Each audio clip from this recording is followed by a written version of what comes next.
Kejadian pasal 1. Allah menciptakan langit dan bumi serta isinya. Pada mulanya Allah menciptakan langit dan bumi.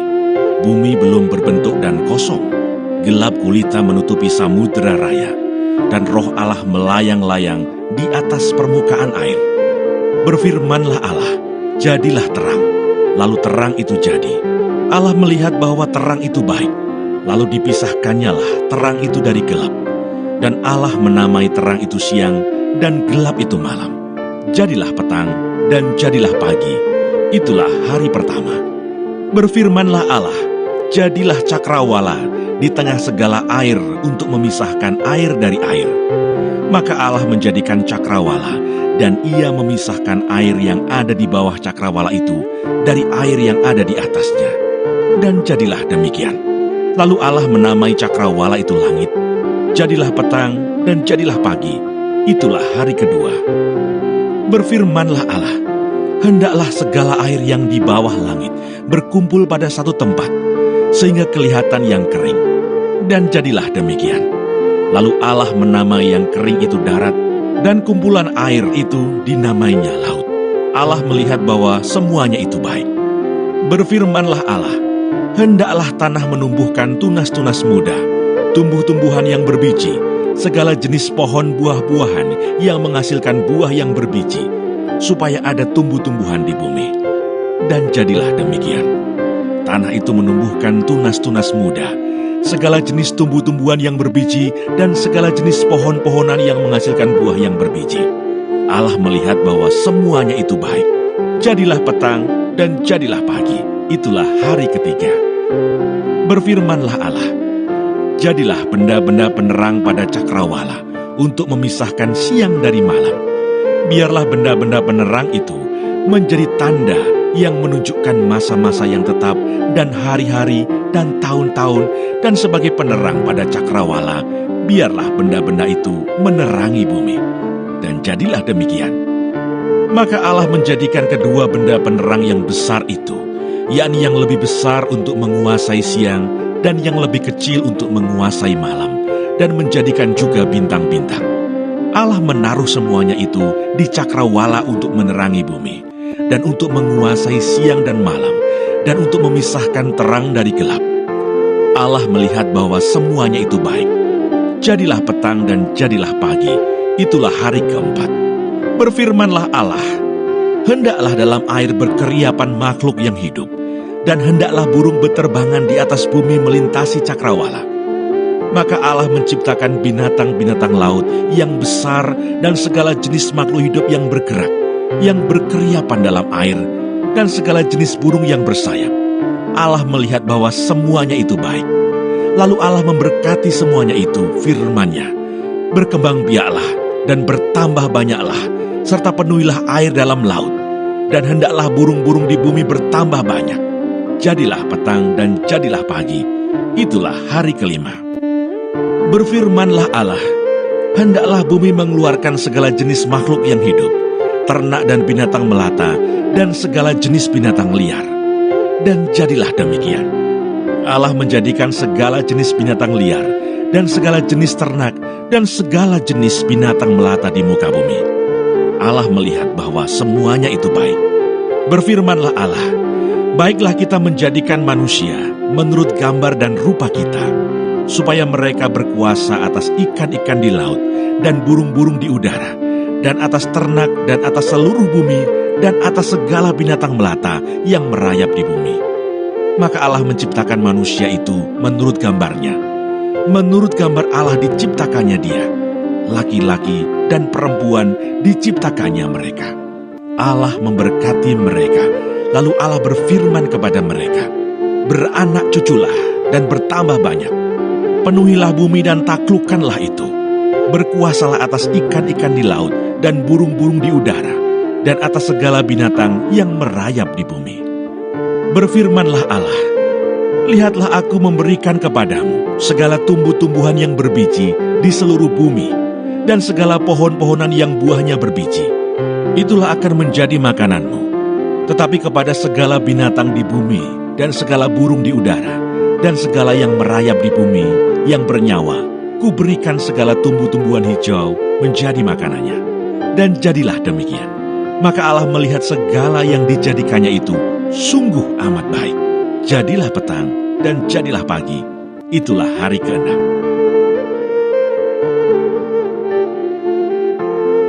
Kejadian pasal 2. Demikianlah diselesaikan langit dan bumi dan segala isinya. Ketika Allah pada hari ke-7 telah menyelesaikan pekerjaan yang dibuatnya itu. Berhentilah ia pada hari ke-7 dari segala pekerjaan yang telah dibuatnya itu. Lalu Allah memberkati hari ke-7 itu dan menguduskannya. Karena pada hari itulah ia berhenti dari segala pekerjaan penciptaan yang telah dibuatnya itu. Demikianlah riwayat langit dan bumi pada waktu diciptakan. Ketika Tuhan Allah menjadikan bumi dan langit, belum ada semak apapun di bumi, belum timbul tumbuh-tumbuhan apapun di padang. Sebab Tuhan Allah belum menurunkan hujan ke bumi, dan belum ada orang untuk mengusahakan tanah itu. Tetapi ada kabut naik ke atas dari bumi, dan membasahi seluruh permukaan bumi itu. Ketika itulah Tuhan Allah membentuk manusia itu dari debu tanah dan menghembuskan nafas hidup ke dalam hidungnya. Demikianlah manusia itu menjadi makhluk yang hidup. Manusia dan Taman Eden. Selanjutnya Tuhan Allah membuat taman di Eden, di sebelah timur. Disitulah ditempatkannya manusia yang dibentuknya itu. Lalu Tuhan Allah menumbuhkan berbagai-bagai pohon dari bumi yang menarik dan yang baik untuk dimakan buahnya. Dan pohon kehidupan di tengah-tengah taman itu, serta pohon pengetahuan tentang yang baik dan yang jahat. Ada suatu sungai mengalir dari Eden untuk membasahi taman itu, dan dari situ sungai itu terbagi menjadi 4 cabang. Yang pertama namanya Pison, yakni yang mengalir mengelilingi seluruh tanah Hawila, tempat emas ada. Dan emas dari negeri itu baik.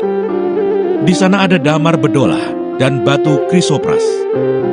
Nama sungai yang kedua ialah Gihon, yakni yang mengalir mengelilingi seluruh tanah Kus. Nama sungai yang ketiga ialah Tigris, yakni yang mengalir di sebelah timur Asyur. Dan sungai yang keempat ialah Efrat. Tuhan Allah mengambil manusia itu dan menempatkannya dalam Taman Eden untuk mengusahakan dan memelihara taman itu. Lalu Tuhan Allah memberi perintah itu kepada manusia. Semua pohon dalam taman ini boleh kau makan buahnya dengan bebas. Tetapi pohon pengetahuan tentang yang baik dan yang jahat itu, janganlah kau makan buahnya. Sebab pada hari engkau memakannya, pastilah engkau mati. Tuhan Allah berfirman, tidak baik kalau manusia itu seorang diri saja. Aku akan menjadikan penolong baginya yang sepadan dengan dia. Lalu Tuhan Allah membentuk dari tanah segala binatang hutan dan segala burung di udara. Dibawanyalah semuanya kepada manusia itu untuk melihat bagaimana ia menamainya. Dan seperti nama yang diberikan manusia itu kepada tiap-tiap makhluk yang hidup, demikianlah nanti nama makhluk itu. Manusia itu memberi nama kepada segala ternak, kepada burung-burung di udara, dan kepada segala binatang hutan. Tetapi baginya sendiri, ia tidak menjumpai penolong yang sepadan dengan dia. Lalu Tuhan Allah membuat manusia itu tidur nyenyak. Ketika ia tidur, Tuhan Allah mengambil salah satu rusuk daripadanya, lalu menutup tempat itu dengan daging. Dan dari rusuk yang diambil Tuhan Allah dari manusia itu, dibangunnyalah seorang perempuan. Lalu dibawanya kepada manusia itu. Lalu berkatalah manusia itu, inilah dia, tulang dari tulangku dan daging dari dagingku. Ia akan dinamai perempuan, sebab ia diambil dari laki-laki.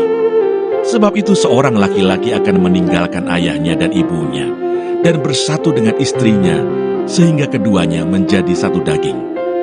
Mereka keduanya telanjang, manusia dan istrinya itu, tetapi mereka tidak merasa malu. Kejadian pasal 3. Manusia jatuh ke dalam dosa. Adapun ular ialah yang paling cerdik dari segala binatang di darat yang dijadikan oleh Tuhan Allah. Ular itu berkata kepada perempuan itu, tentulah Allah berfirman, semua pohon dalam taman ini jangan kamu makan buahnya, bukan? Lalu saut perempuan itu kepada ular itu, buah pohon-pohonan dalam taman ini boleh kami makan. Tetapi tentang buah pohon yang ada di tengah-tengah taman, Allah berfirman, jangan kamu makan ataupun raba buah itu. nanti kamu mati." Tetapi ular itu berkata kepada perempuan itu, "Sekali-kali kamu tidak akan mati. Tetapi Allah mengetahui bahwa pada waktu kamu memakannya, matamu akan terbuka, dan kamu akan menjadi seperti Allah, tahu tentang yang baik dan yang jahat." Perempuan itu melihat bahwa buah pohon itu baik untuk dimakan dan sedap kelihatannya. Lagi pula pohon itu menarik hati karena memberi pengertian. Lalu ia mengambil dari buahnya dan dimakannya dan diberikannya juga kepada suaminya yang bersama-sama dengan dia. Dan suaminya pun memakannya. Maka terbukalah mata mereka berdua dan mereka tahu bahwa mereka telanjang. Lalu mereka menyemat daun pohon ara dan membuat cawat. Ketika mereka mendengar bunyi langkah Tuhan Allah yang berjalan-jalan dalam taman itu pada waktu hari sejuk, bersembunyilah manusia dan istrinya itu terhadap Tuhan Allah di antara pohon-pohonan dalam taman. Tetapi Tuhan Allah memanggil manusia itu dan berfirman kepadanya, "Di manakah engkau?" Ia menjawab, "Ketika aku mendengar bahwa engkau ada dalam taman ini, aku menjadi takut karena aku telanjang. Sebab itu aku bersembunyi." Firman-Nya, "Siapakah yang memberitahukan kepadamu bahwa engkau telanjang? Apakah engkau makan dari buah pohon yang kularang engkau makan itu?" Manusia itu menjawab, "Perempuan yang kau tempatkan di sisiku, dialah yang memberi dari buah pohon itu kepadaku, maka ku makan." Kemudian berfirmanlah Tuhan Allah kepada perempuan itu, "Apakah yang telah kau perbuat ini?" Jawab perempuan itu, "Ular itu yang memperdayakan aku, maka ku makan." Lalu berfirmanlah Tuhan Allah kepada ular itu, "Karena engkau berbuat demikian, terkutuklah engkau di antara segala ternak dan di antara segala binatang hutan. Dengan perutmu lah engkau akan menjalar, dan debu tanahlah akan kau makan seumur hidupmu. Aku akan mengadakan permusuhan antara engkau dan perempuan ini, antara keturunanmu dan keturunannya. Keturunannya akan meremukkan kepalamu, dan engkau akan meremukkan tumitnya." Firman-Nya kepada perempuan itu, "Susah payahmu waktu mengandung akan kubuat sangat banyak. Dengan kesakitan engkau akan melahirkan anakmu. Namun engkau akan berahi kepada suamimu, dan ia akan berkuasa atasmu." Lalu firman-Nya kepada manusia itu, "Karena engkau mendengarkan perkataan istrimu, dan memakan dari buah pohon yang telah kuperintahkan kepadamu, jangan makan daripadanya. Maka terkutuklah tanah karena engkau. Dengan bersusah payah, engkau akan mencari rezekimu dari tanah seumur hidupmu. Semak duri dan rumput duri yang akan dihasilkannya bagimu, dan tumbuh-tumbuhan di padang akan menjadi makananmu. Dengan berpeluh engkau akan mencari makananmu, sampai engkau kembali lagi menjadi tanah. Karena dari situlah engkau diambil, sebab engkau debu, dan engkau akan kembali menjadi debu." Manusia itu memberi nama Hawa kepada istrinya, sebab dialah yang menjadi ibu semua yang hidup. Dan Tuhan Allah membuat pakaian dari kulit binatang untuk manusia dan untuk istrinya itu, lalu mengenakannya kepada mereka. Berfirmanlah Tuhan Allah, "Sesungguhnya manusia itu telah menjadi seperti salah satu dari kita, tahu tentang yang baik dan yang jahat. Maka sekarang jangan sampai ia mengulurkan tangannya dan mengambil pula dari buah pohon kehidupan itu dan memakannya, sehingga ia hidup untuk selama-lamanya." Lalu Tuhan Allah mengusir dia dari Taman Eden, supaya ia mengusahakan tanah dari mana ia diambil. Ia menghalau manusia itu, dan di sebelah timur Taman Eden ditempatkannyalah beberapa kerub dengan pedang yang bernyala-nyala dan menyambar-nyambar untuk menjaga jalan ke pohon kehidupan.